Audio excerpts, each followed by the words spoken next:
Hello, and welcome back to Trails into Reverie with me, SLJRPG. In the last episode, we finished off the magical girl Elisa minigame, finally defeating Green and getting a whole bunch of cool outfits. But today we're going to head back to the last three blue stone stories we have, and we start off with Ultimate Wilderness Cooking, which seems to be a Freddy-influenced one, which is, for lack of a better word, very interesting to me. So, what's Freddy going to be doing? It was mid-February, in the year 1207 of the 17 calendar, 2 weeks before the wedding ceremony of Prince Olivert. Nicholas, a former Thor student and employee of Zamorian Railroad Corporation, received a message from Valflame Palace. The palace, it turned out, wanted his help planning the wedding reception's buffet, and as the prince was also Thor's alumni. In response, Nicholas decided to gather menu ideas from fellow alumni, younger students, and even students from the branch campus. One of those who answered the call was a young student from the branch campus who was far more passionate about cooking than most.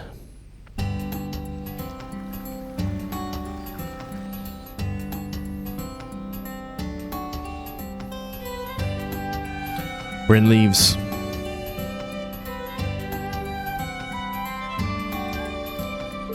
I'll need a dish fit for the royal wedding that can be served as a buffet.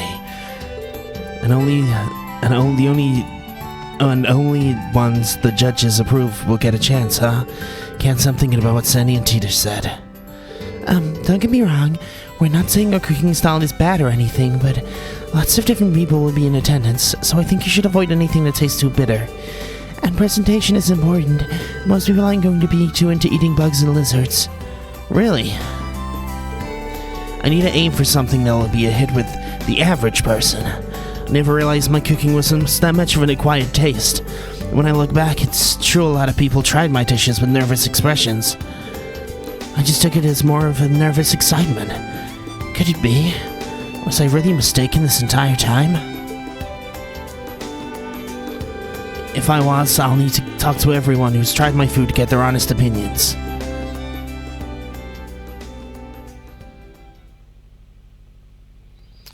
Daydream, Ultimate Wilderness Cooking.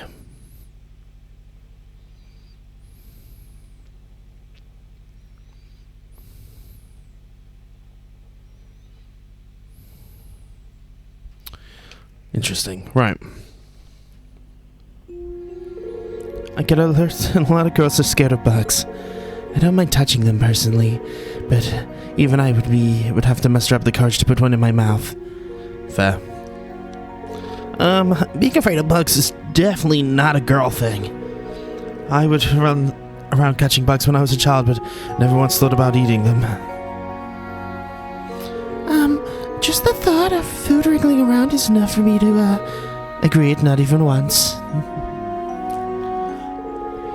I think I've said this a dozen times, but food shouldn't be bitter or smelly.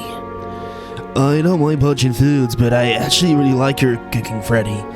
But I see why most would avoid it. I'd rather have my food smell normal. So would I. That's why I see trying to punch in foods as a test of will. Well, I never realized this is what you guys thought of my cooking.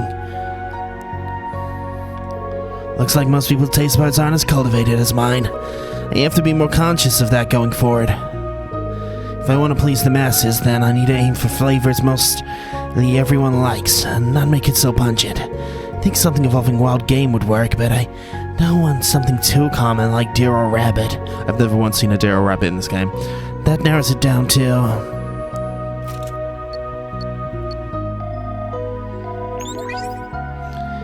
Why, Freddy, a lovely surprise. How are you? Still drumming up ideas for what to present the royal wedding? Oh, sure am. That's actually why I called. I'd love to get your input on something. Margarita. Freddy asked Margarita if she had any thoughts on a rare game that would also be palatable for an average person. I decided I'm not going to do his voice for this bit. She enthusiastically suggested...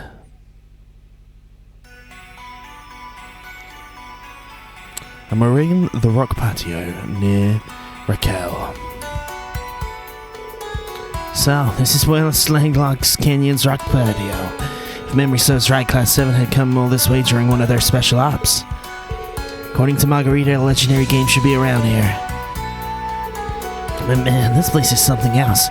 There's all kinds of good stuff crawling inside of every nook and cranny here. Enough standing around, time to get a hunting.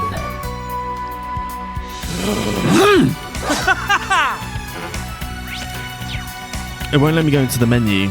A great Ginu! Oh, those taste great if you saw some sweet and salty and grill them. Oh, I'm salivating just thinking about it. Okay, so I can only hit. I can only hit. Can I fight? No. Okay, we hitting. Okay, we're just hitting. There appears to be various points. Boom. Take them all down. What a weird thing. I would have liked to have used him. Freddy found a wild rocambole. Hey, rocambole. This stuff's wild grass similar to green onions. Make for a good condiment. At the very least, I could use it as rations. May as well grab some. I'm going slightly Steve-O for it, apparently. For the voice. In comes the trident. I can only do a stabby stab. But we'll take all of the things. I can't actually fight anything, but I'm gonna take everything along the way.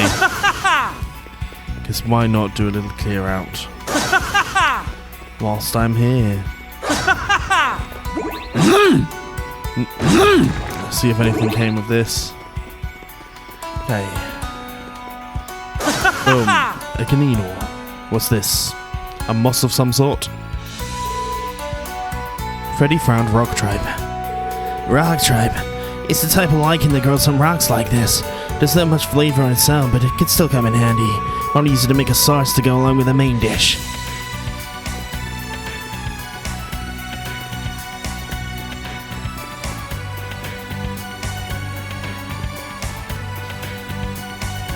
I mean, how powerful is Freddy that he can just one-shot everything? That is the other question.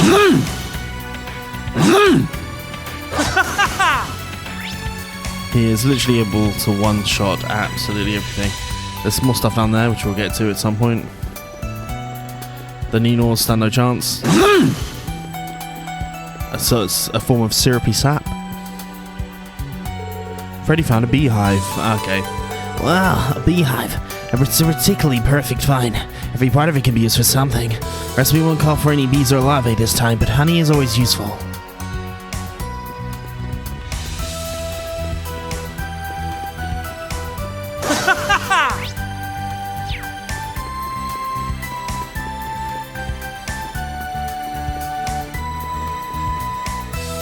How does one get round to there?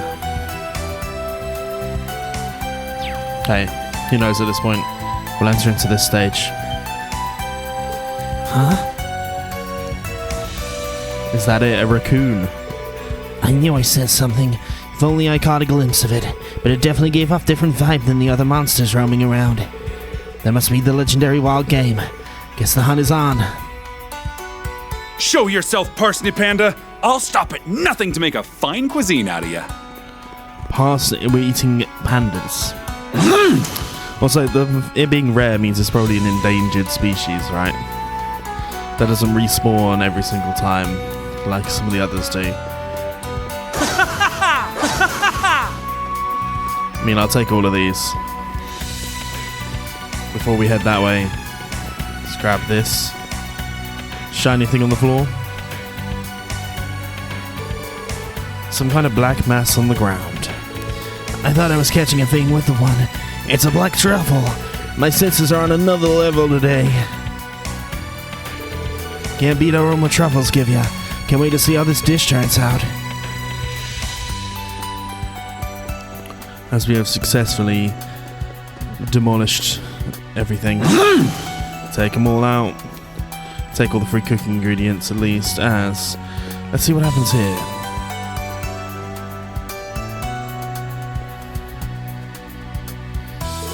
I could have sworn the monster I saw earlier ran in this direction. Guess I could scatter some bait around to lure it. That ought to do it. Come out, wherever you are. What monster could resist an apple filled with honey? It's positively delicious. Come take a bite out of me if you want it.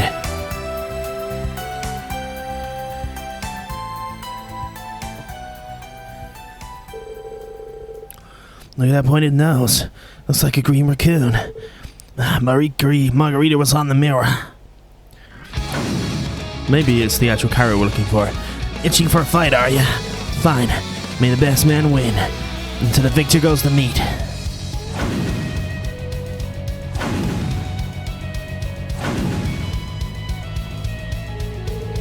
Should have expected a rare monster to be this fast. Need to finish this quickly. Time for a decisive blow. Any longer and the fatigue's gonna affect my meat's quality. Next time he goes for a big attack, that'll be my chance to finish it.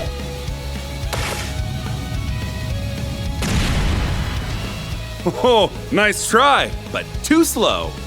The next flurry's gonna bleed you dry. Beast bloodletting strike!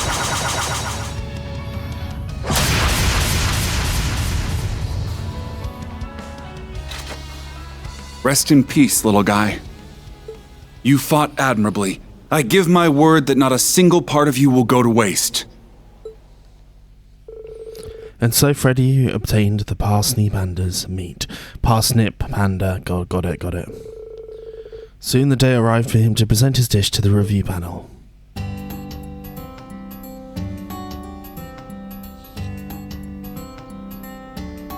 Here's the thing, how's he going to get more of that to present the dish?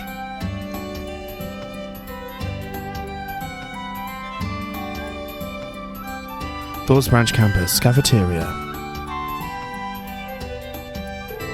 It's time for turning things over to the review panel. I, a proud Thor's graduate monk, will be your MC today. Fortunately, the man behind this whole event, Nicholas, is in a meeting at Valflame about the multi-course menu. Can't be here today. Just to remind you all, only dishes that pass our review panel will be served at the Prince's wedding reception banquet. Now let me introduce you to our esteemed panelists. It's thought to be a good time. Let us hope you have a satisfying, refined palate. It is my first time judging food, but I'll give it my best. Why must I debase myself by dining upon this amateur's attempt at gastronomy? Ugh. Rosalie Makis' co-worker Reiner and Marcus Belland, huh? Nicholas really got around, I see. Well, I have no idea how she made it happen, but I'm guessing Muse is responsible for the Marquis's presence today. Who can say? Either way, we should get a wide variety of opinions with these three serving as judges. If that correctly, Mercelia hates vegetables but loves junk food, right? If that's the case, then she's pretty easy to imagine what she'll say. Not to be rude, but I expect the inspector's impressions to be the most standard. My granduncle is quite the Epicurean, so he knows a lot about delicacies. So basically, we've got to please a little kid, some normie, and some fucking rich bastard. No, wording notwithstanding, but yeah. We should get a good balance of opinions like this. Hope everyone participating does their best. Junior representing Class 7, we have to cheer her on. Alright, let's put everything we got into this. It's not like we've actually facing each other, but I'm still excited. Let's do our best. Oh, Annabelle, are you ready? Of course. I'm looking forward to seeing what you whip up, Freddy. Likewise. And so each participant began cooking in earnest, with those who finished bringing their dishes before the judging panel. Let's review process begin. Our first dish is courtesy of the current student, Sandy. I'm serving Lenheim risotto. It's neither original dish nor a new one, but it's a dish that I know Prince Oliver loved when he was a child. It's very special to him. Give it a try. This warms the heart. Full-bodied flavor, elegant in its own way, and yet somehow also feels like sort of a rustic home cooking one's mother might make. The secret behind this complex flavor is the luxurious mean truffle, is it not? And yet it is not even the main star of the dish, simply serves as an accent to the rest of the ingredients. Exactly, I knew you would notice, Marcus Balland. Of course I would. What'd you take me for? Some meat and potatoes backwater bumpkin. That said, I never dreamed a student could prepare something of this quality. It seems fine for a feast today. Of which I will say this. This is a quality dish, no complaints from me. It hits at the palate so gently that I suspect you'd crave this the next time I have a hangover. It's a big praise, thank you, sir. I'm quite fond of the rice porridge, but what is... you call it risotto? If I were to nitpick, I would say it's only lightly flavored. Well, let this child in here. The degree to which you are incorrect is infuriating. Do you understand the complexities of this dish? You have no right to be sitting here if you can't. It's not too late for us to call in a new judge. Excuse me? You have a lot of nerve talking about complexities when you look like you'd suck wine out of a crumpled up napkin. How dare you? Do you realize who you're talking to? You think you're so great? Please, I'm the elder of the Hexen clan. The two of you please resolve your differences peacefully. What's this? The judges are going juggler with each other. The antics aside, Sunny's dishes received a high score. Bravo. Now let's get back on track, shall we? Grand Knuckles a handful at some times. I'm worried about things going forward. It's quite the spectacle. Monk's really handling his job as the MC like a pro. Next up is my dish. One bite pasta. I recommend wrapping a single mouthful's worth of pasta around your fork and eating it in one go. It's fun and filling. I see, points for straightforwardness. Perfect buffet-style affair. Just look at this, it takes me to carb heaven. I hope it tastes as good as I hope. Let me see, bolognese, basil, carbonara, peppercino. The idea of a single bite of being filled with so many different flavors isn't that bad at all. I'm glad you enjoyed it. Isn't bad, he says. Think this girl's earned a bit more praise than you. Dig deep and find some humanity, will you? They're gonna go at blows. What is your issue, child? Why must you constantly talk down to me? You understand that you're a common brat, but surely whatever monk was raised, you drilled some manners into you. Just to be clear, you geriatric goat, I'm over 800 years old. You're gonna talk manners, it's you who ought to find a little humility. You've been talking nothing but nonsense this entire time. Is anything gonna get scored properly at this rate? I mean, I'm having fun. Same. Either way, it looks like Tuta's dish got high marks. She'll surely be able to guess. You know who's hot with this rate. Enough, Muse. Don't start any more trouble. Now, up next, cooked gold salmon. Really, they ain't ready to say it all. It looks succulent to be sure, but what makes it so special? This is why you're a bunch of amateurs. It's a rare juvenile gold salmon, is it not? Said to be fattier, more delicious. They're said to be fattier, more delicious than most after coming and going on a sort of unique excursion of sorts. Yes, I knew you would recognize him, my lord. You truly do know your stuff. I had no idea it was such a rare fish. Rest assured, we put the utmost care into its preparation, sprinkling just a hint of salt before putting it over a carefully controlled flame. And with the special ingredient, you'll be remiss to overcook it. I am ready to taste. It is tremendously delicious. You truly are well versed in culinary arts. I misread you. Yet you're still talking down to me. I could give two tugs of a creepy sheep's tail about being recognized by you of all people. They're hot and cold. They're yes and then they're no. It's quite illogical behavior. Don't worry about those two. Against all the odds, I think they'll get along just fine. Given how rare your ingredient is, do you think you'll be able to prepare this a second time for the banquet? Fear not. The Imperial Fishing Club is also full of cooperation of Liberal's Fisherman Guild. No fish we can't catch. Now, those are my fishing buddies for you. A juvenile called salmon. If they win, I'd love to give that a try at the banquet. Up next, I present you the Taste of Zemoria Trifecta. Pretzels originated in the Empire, but it's because I think Erebonia is meant to be like Germany. But now they're enjoyed across the continent. Each place has your own special take on them. So this time I've made Imperial-style pretzel, a Crossbell-style pretzel, and a Liberal-style pretzel. The latter is for the bride-to-be, of course. He's kind of a well-conceived Yuna. Helped her make pretzels not too long ago. I wonder what the Liberal variety tastes like. It smells good, like damn good. I'm starving now. We absolutely must have her make us some later. Very much agreed. Too familiar with the Imperial style, they're somewhat firm. Crossbell's pretzels utilize honey and have a uniquely salty sweet flavor to them. Meanwhile, the bro pretzels are soft and doughy. They taste great fresh out of the oven. And it's weird though, you've used different types of wheat flour for each pretzel. You can tell? Yes, in order to replicate the unique flavors of every pretzel variety, thought it best if I used the ingredients that were from where one originates. Good idea. They even use different water. Excellent attention to detail. Pretzels pair deliciously with all other kinds of foods as well. It's the perfect dish to serve at a buffet. Thank you so much. Who would have thought she'd use different wheat and water for each pretzel? I can't imagine her getting anything else than top marks. No one's had a doozy yet. My turn then. Stamina gelato, red beet viper, soft shell turtle extract, garlic, and pepper. I took the stamina enhancing ingredients of all types and fixed them into a dessert with a Monica's high quality sweet honey. In theory, this is why I would probably like the best. You can just see Freddy in the background. That's definitely the kind of thing I'd expect from Margarita, that's for sure. What does it taste like? Imagine it's the kind of thing you can easily overdose on. I'm not gonna lie, I kinda wanna give it a try. Just imagine you'd be able to do after helping of that instructorine.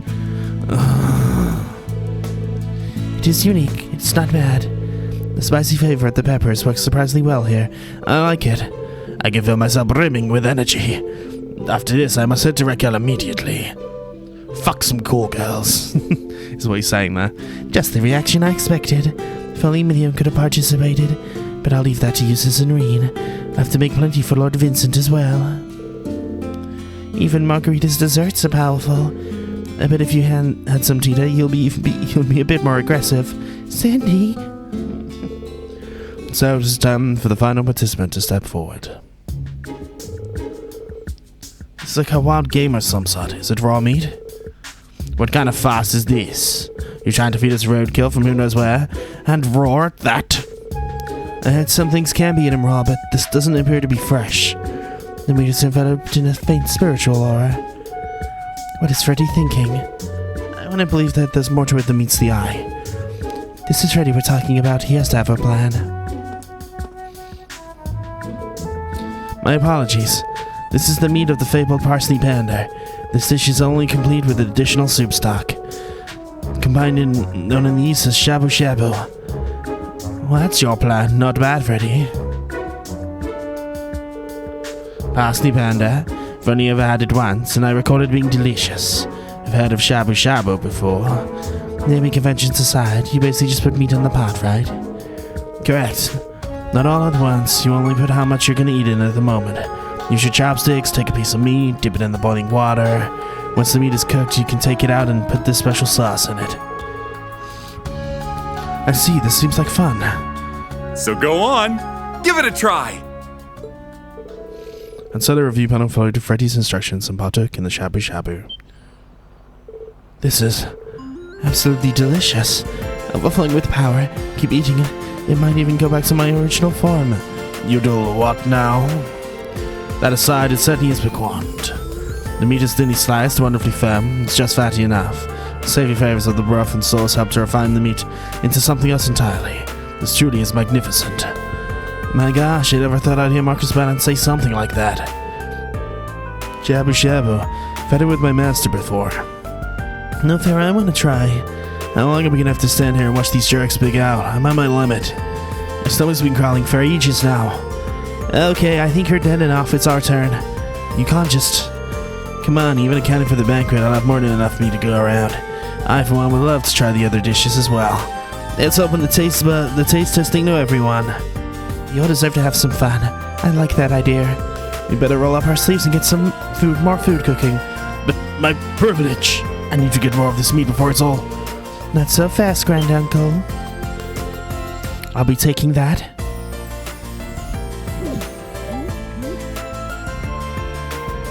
The fish in the hot pot sounds like the best combination to me. I don't really like pretzels. The room panel came to an end without incident and all the dishes presented past the process. In lieu of the panel wrapping up, the gang held a tasting event for everyone to enjoy.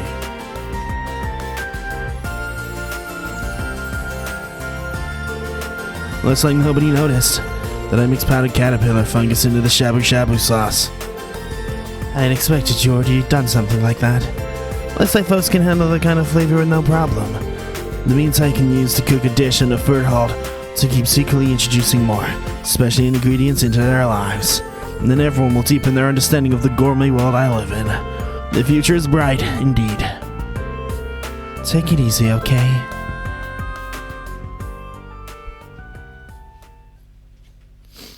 Cute. And then, with that coming to an end, we get ourselves the actual require the items that Freddy acquired, so we get a whole bunch of food. And, more importantly, a... boom. Okay, we got a whole bunch of profiles there. I'm not sure it's going to be enough to do anything, but we do have enough. Oh, we're so close. We do have enough to finally learn that pesky final recipe. So let's go ahead and get that out of the way.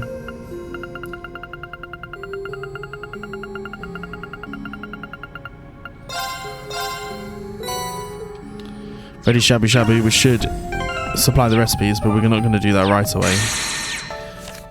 Where is it? I just want to cook in my book. Where's my notebook?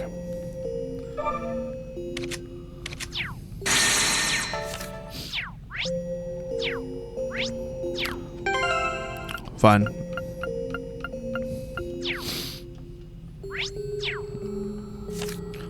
It took me a while there. Okay. So the Shabby Shabby... I should be able to cook just fine. Give it to Kurt, because he's going to be the one not to eat this it, of is course. Edible? No, it's Maybe? not. Meat Medley Hot Pot. He doesn't love it. Okay, let's try and see who it is that the master of the cooking is. The master cooker. Boom, boom, boom, boom. Okay, and then my guess is that the master cooker would probably be Swin. If you're sure. I'm gonna check here first. I'll cook. It's edible. Okay, it's not him. Let's find out. The Shabu Shabu. Shabu Shabu. Ah, it's someone I did not expect. I'll show you what I can do. Delicious and nutritious. Rumparian pot à feu. Which means that we've done all of the dishes. So we must grab this, grab this, grab this. Nice. Which gives us a fair amount to do. We've got to Vital Divine Water. The Vitality, the thing by 100. It's going to give it to Emma. That's fine. How many? 795 is not enough for us to do anything right now, but... Initializing trading process. After everything, what we do is we buy... We always check the stores for anything. But I'll say, if you've enjoyed this, like and subscribe. I'll see you for the next story next time.